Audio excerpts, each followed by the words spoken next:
Asierto. Nung biglang sinabi ni Trillanes na ito may testigo ko, bit ko nasa Zoom si Asierto. Oo. At talagang kitang-kita na dahil unang-una itong si Colonel Asierto o dating Colonel Asierto ay wanted. Wanted ito sa kasong importation of illegal drugs. Wanted ito dun sa kasong paglabag sa Section 4, Article 2, in relation dun sa Section 26 o conspiracy, nag-import sila, nakipagsabwatan sila dun sa kanyang counterpart sa PIDEA, sa counterpart dun sa custom, at saka dun sa mga empleyado ng customs. Nagkaroon ng pagsasabwatan. Nakita ito Nakita. Kaya doon ko naalala noong inaano natin na na maging resource person ka through Zoom dun sa Senate. Yung PIDEA leaks. Pero ito ay hindi pinayagan sa hindi malamang dahilan. Pero doon ko rin nakita yung pagkakaiba ng pagkakaroon ng ng pagkakaroon ng bias, sapagkat kitang-kita ko talaga bakit ito papayagan ito, pinayagan. At itong mga gumagawa ng batas na ito, pumapayag sila na itong wanted person na ito nilalait, binabalahura yung dating Pangulo, yung isang sitting congressman ngayon, yung sitting na senators, si Senator Bongo, si Senator Bato de la Rosa. Basta-basta na lang nag-aakusa na hindi siya po pwedeng cross-examination. Kung baga sa palaging atake naman, di ba?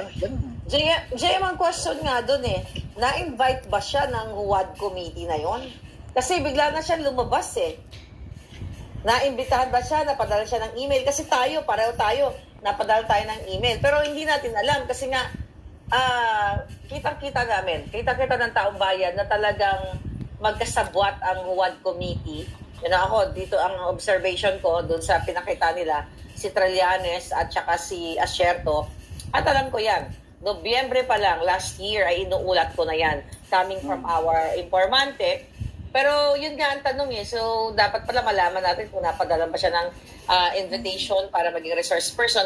But anyway, good thing, dahil napakatalino at napakagaling ng Pangulong Duterte, na kinat off niya kaagad na yung mga kongresista doon, yung mga tongresista, na teka muna, di ba? Bakit niyo papayagan yung taong yan na magsasalta-salta dyan sa Zoom na yan? Bakit hindi siya pumunta dito? Tama, di ba? Tama. At ang sabi ni Pangulo, di ba, hinahanap nila yung yung propriety o yung tinatawag na accountability, di ba? Yung inaano na, parang yun yung inaano nila doon kay Pangulong Duterte, yung yung command responsibility. Teka muna, sino ba itong iaharap nyo sa publiko? I know. Diba? Yes. Oo. Kagaya niyan, kung hindi sila gumagamit ng mga convicted criminals, gumagamit sila ng wanted person. Ito yung malinaw na fugitive. Yes. Kung saan talagang nagtago ito Tingnan nyo, bakit kanyo itong tao na nagtatago na ini-implicate si Pangulong Duterte, si Senator Bongo, si Senator Bato de la Rosa, si Congressman Pulong, si Atty. Mans Carpio, doon sa isang mic. Yun na nga ang mga tuwad kong pinapaniwalaan na nila yung mga wanted. Congressman Pulong, si Atty. Mans Carpio, doon sa isang Michael Yang. Alam nyo, after nung Quadcom hearing na napanood ako ng ilang kasamahan ko sa PIDEA, nag-reach out sila sa akin. Ang sinabi nila, Kuyang, alam mo ba, historian yan, si Colonel Asierto. Wanted yan. May kaso yan, non-bailable offense. Ito, yung tungkol dun sa magnetic lifters, kung saan niloko nila ang PIDEA, niloko rin nila ang Bureau of Customs. Ibig sabihin, mayroon silang shipment na pinapasok dito sa Pilipinas. Yung malaki, pinalusot nila, yung maliit, yun ang pinahuli nila. Kunyari, pinahuli, Yun. At So, natuklasan ko rin na ito palang Colonel Asierto na ito ay involved doon sa pagbebenta ng humigit kumulang sa 1,000 pieces, 1,000 piraso ng AK-47 o caliber 7.62. Ito yung assault rifle, prototype na submachine gun. Ito yung mga napunta sa kamay ng mga NPA na dineklara ng gobyerno na terorista. Yan. Kaya yan, natanggal sa serbisyo, tinanggal yan ng ombudsman. Kaya nga, ngayon, nung sinabi ko, meron ba kayong dokumento na maipapakita sa akin? Ipinadala nga sa akin itong dokumento na ito, no? Committee report ng Senate Blue Ribbon Committee. Yan, ito hawak na natin.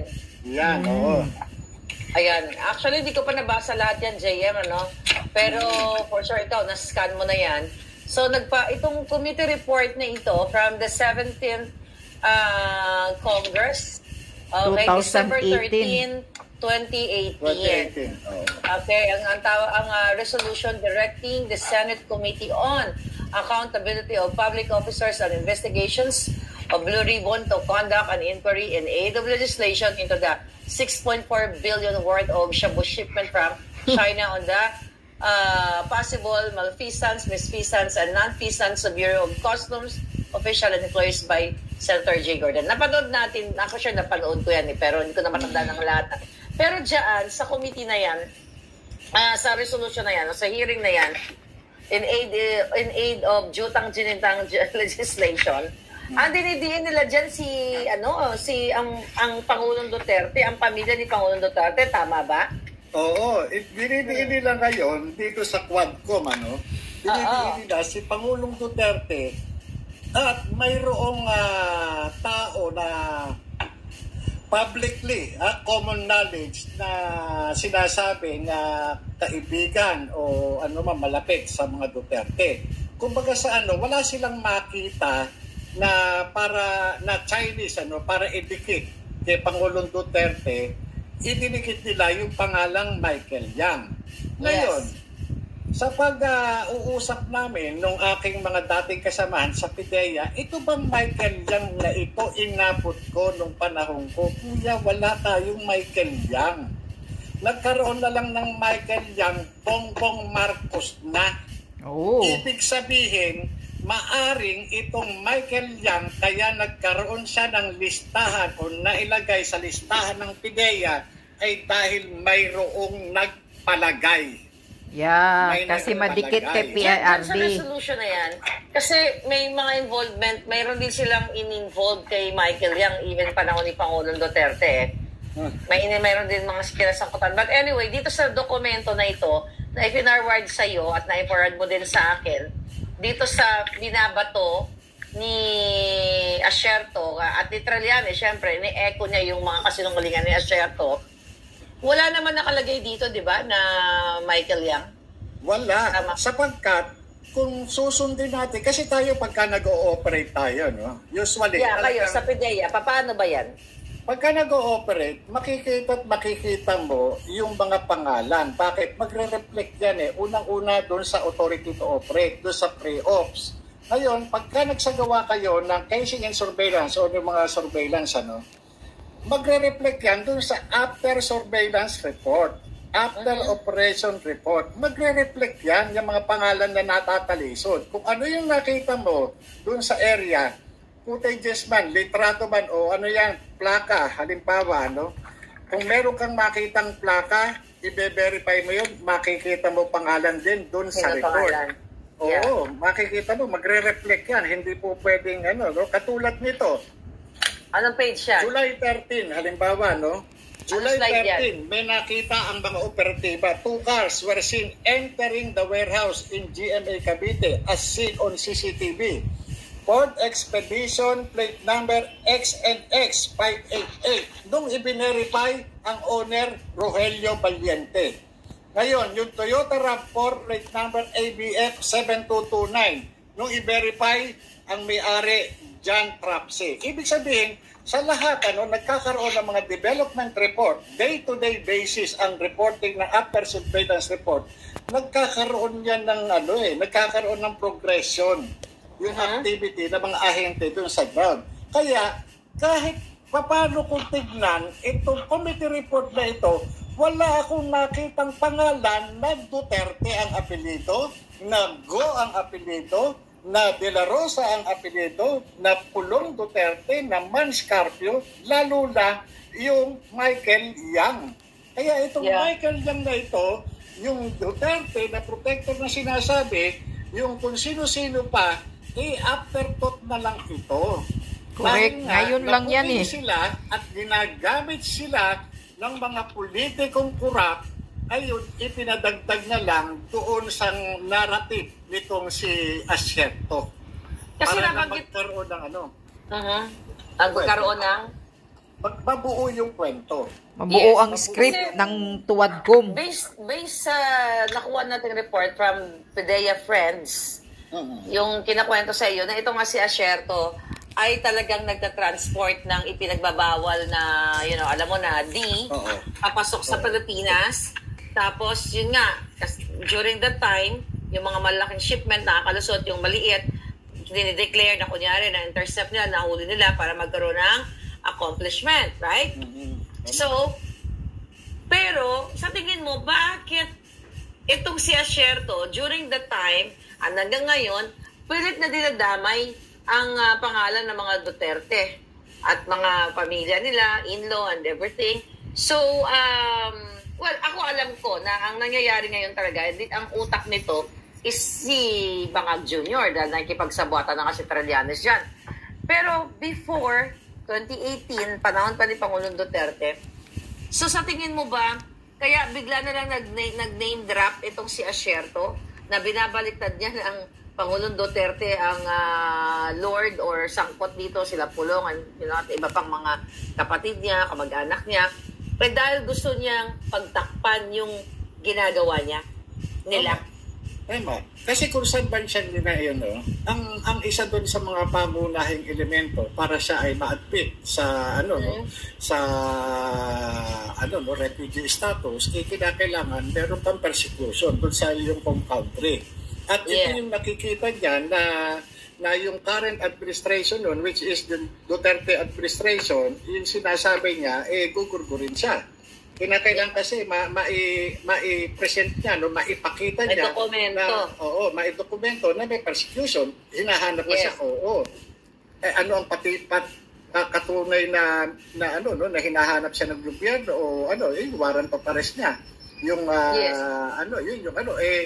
inilink niya yung pero kung titignan mo, kung uugatin mo, itong report na ito ng committee report ng Senate Blue Ribbon Committee na pinangungunahan ni dating senador Chairman Richard Gordon ito ay lumabas at resulta ng mga declaration ng mga witnesses, ganun din ng mga dokumento, sapagkat dito pa lang makikita niyo sa dokumento, may timeline ito May timeline kung paano nila niloko ang gobyerno. Sa page 8, makikita, from March 2018, first week, tumawag pa itong si, yung Colonel Fajardo, yung Deputy Director General for Administration ng PDEA. Kunyari, may sinasabi sila na merong shipment, may darating na shipment na nakapalaman yung mga drugs, yung mga pulburon doon sa mga karton na sigarilyo. Nililigaw talaga nila Kung baga sa yung mga indicator, kung baga sa halimbawa ganito, gumawa sila ng decoy para yun ang tutukan. Tutukan ng mga intelligence units na shipment, malaking shipment, natural, nandyan nakapokus lahat. Pero, yung shipment pala, hindi nakalagay sa karton, nakalagay sa magnetic lifter. Diba yung magnetic lifter, parang kung i-imaginein mo, parang gulong ito halo yung loob.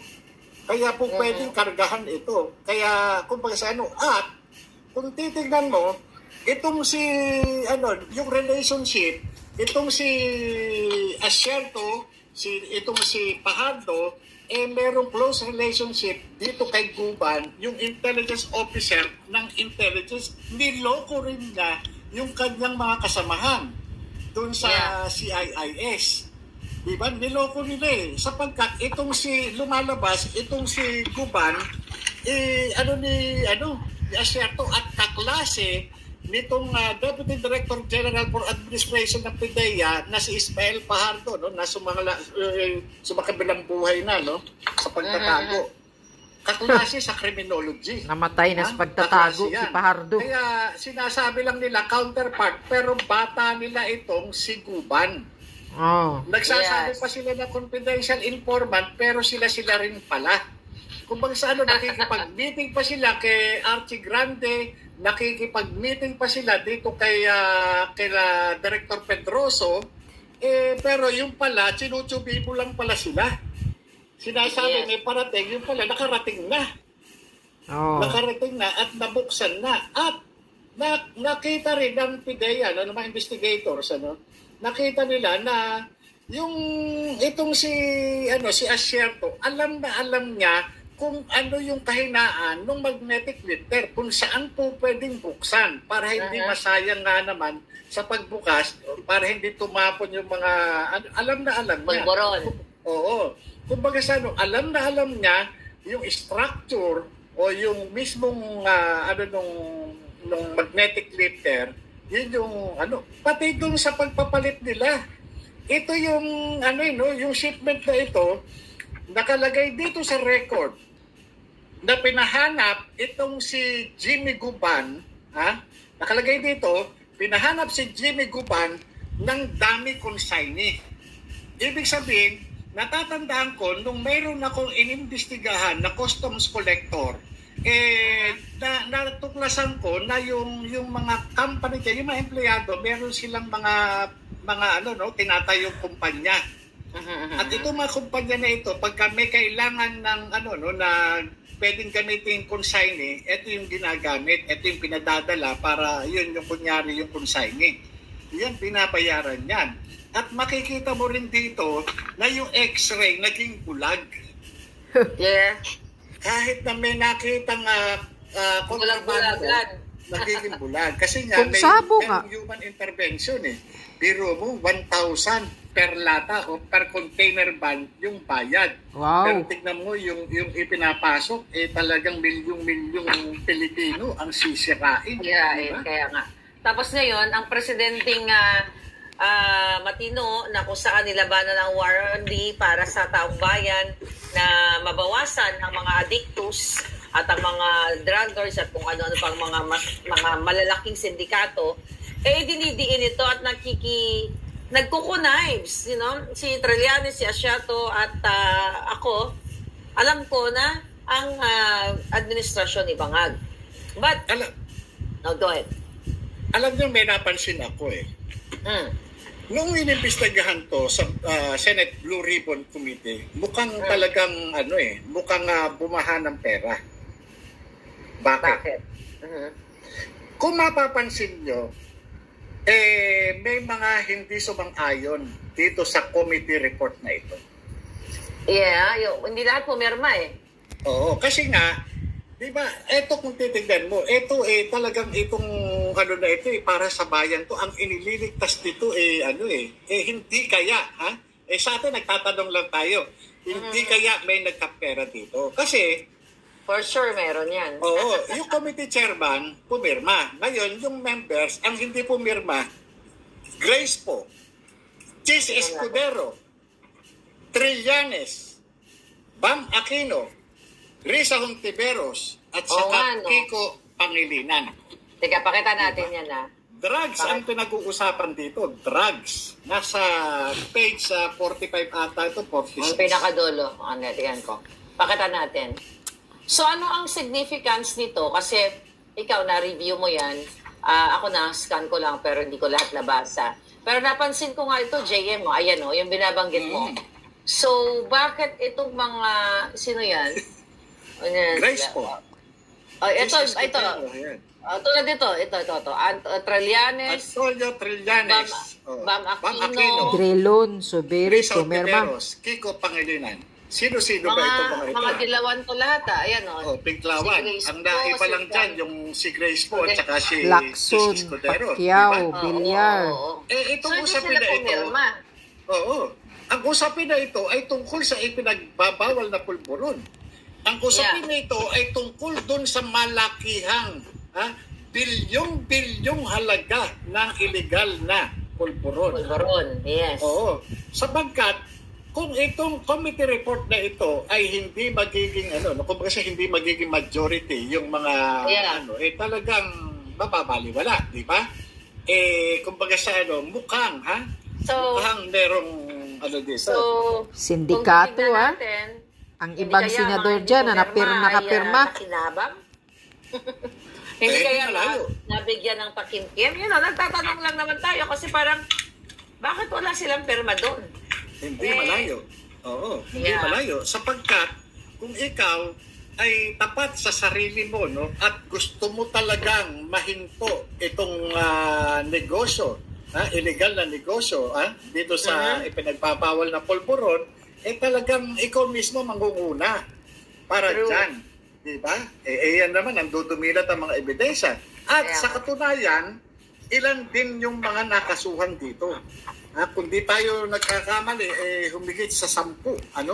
Humigit sa 10 ang nakasuhan for violation ng Section 4 at in relation to Section 26 ng Article 2. Ito importation at saka yung conspiracy. Bukod pa rin sa mga kagaya yan, kay Eduardo Asierto. Ang kaso niya, Article 2, Section 4. RA 9165, may kaso rin siyang violation ng Section 3 ng Anti-Graft and Corrupt Practices Act. Article 210 ng Revised Penal Code, yung direct bribery. Ang dami lang kaso. Tapos, JM, teka muna, sabi ni Dong Viers, invited pala tataga si Asierto sa hearing na yon. But again, it's not supposed, dapat pumunta siya, kaya tama yung tanong ni Pangulong Duterte. Pero nung tinanong siya ni Pangulong Duterte, bakit kinul out ni Pangulong Duterte ang mga huwad o mga tuwad committee persons na bakit pinapayagan nila o papayagan nila si Asierto na magsalita. Sabi ni Asierto, kasi daw napagurgur siya ni Pangulong Duterte. So, actually, they failed. Itong mga gunggong dito sa Kongreso na nakita mo doon, na nandoon ka, talagang kino-cover up nila. Hindi totoo na kaya wala si Asierto physically sa Pilipinas dahil hinahunting siya ni Pangulong Duterte. Ang katotohanan, nagtatago siya kasi may mga kaso siya. Opo. Maraming kaso at wanted. Yung sasabihin pagugurgur siya ni Pangulong Duterte. Kaya nga sabi nga ni Pangulong Duterte, bakit buhay pa siya? Bakit si Trillanes buhay pa? Ito na lang classic example na lang kung talagang si Pangulong Duterte talagang pagugurgur yung mga naninira sa kanya, diba? Dapat unang-una si Trillanes sana matagal nang namayapa yan. Bakit buhay? Inuud na yung gagawin niya. Dapat wala na yan. Kumbaga kalansay na dapat yan Pero, bakit buhay? Ibig sabihin, yung sinasabi nito si Asierto, mukhang lang ito, mukhang epekto lang nung kanyang imagination, ng kanyang wild imagination. Kasi, madali namang sabihin na eto ganito eto ganito, involved si ganito. Pero wala puro ganyan lang siya. Bakit? Go ahead. Panahon nila ngayon. Panahon nila. Kung meron siyang ebidensya, bakit hindi i-file ni General Lasso? Diba? True. Bakit hindi i-file ni Judge Santiago ng NBI? Diba?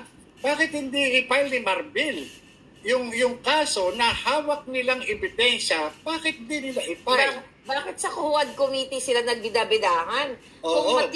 Kung matibay yung kanilang may mga ebidensya sila, 'di ba? Bakit sa Huwad Committee?